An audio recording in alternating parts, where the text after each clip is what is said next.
নমস্কাৰ সকলো যাতে ভালে আছে আৰু বৰ্তমান কৰোনাৰ পৰিস্থিতি আৰু সকলো ঘৰতে আছে আৰু আজি ভিডিঅ'টো বিশেষ তেনেকুৱা নহয় তেও আৰু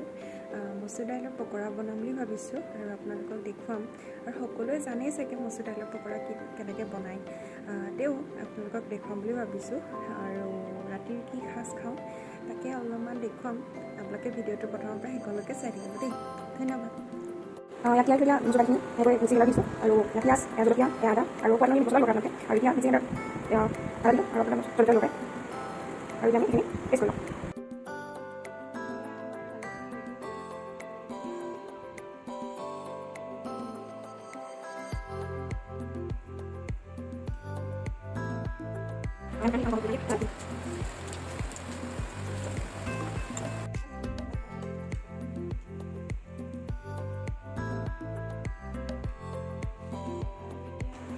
হাই আকৌ আপোনালোকক লগ পালোঁ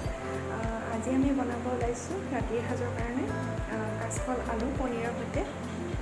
চাই থাকক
এয়া আমাৰ কাচকল পনীৰ ৰেডি